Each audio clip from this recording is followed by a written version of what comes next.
Welcome to News 5 Everywhere.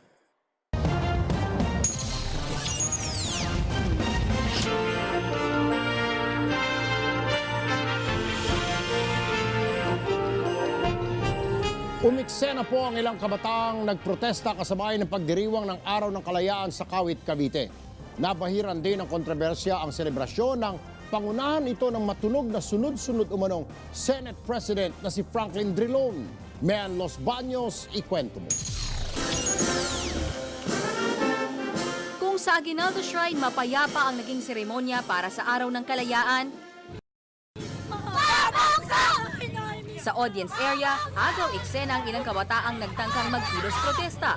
Let us relieve. Isinabay nila yan sa talumpati ng panauhing pandangal na si Senador Franklin Drilon. Ang mga sumunod na eksena, kaladkaran at sigawan. Agad silang isinakay sa police mobile at inilayo. Hindi naman natinag sa pagtatalumpati si Drilon. Inisa-isa pa niyang ibinida ang mga nagawa ng Administrasyong Aquino, gaya ng magandang ekonomiya.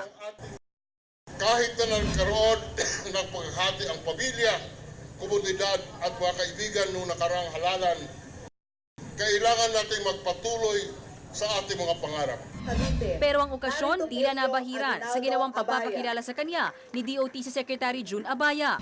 Ang susunod na Pangulo ng Senado, kagalang-galang Franklin M. Drilon. Depensa ni Drilon, biro lang ito ng kanyang mga kapartido. Hihintay na lang daw niya ang desisyon ng mayorya ng mga senador. Kasama yan sa kampanya noon, inumpisahan nila yan.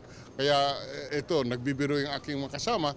He would claim it as a joke, but within the party itself, that is our plan, that is our wish, that is our way forward. Ayaw na ring patulan ni Drilon ang mga tanong kung bakit siya ang nanguna sa selebrasyon ng Independence Day dito sa Aguinaldo Shrine. I was just invited here by the National Historical Commission. Please do not attribute anything to that. Bukod kay Drilon, panauhin din sa programa si Laguna Governor E.R. Ejercito na siyang nagbasa ng bahagi ng Deklarasyon ng Kalayaan ng Pilipinas. Ayon sa National Historical Commission, personal na napili si Ejercito ng apo ni Emilio Aguinaldo at curator ng Aguinaldo Shrine na si Angelo dahil sa pagkasabuhay ni Ejercito kay Emilio Aguinaldo sa pelikulang El Presidente. Mayan Los Baños, News 5. Be sure to come back. News 5 Everywhere. Copyright 2013.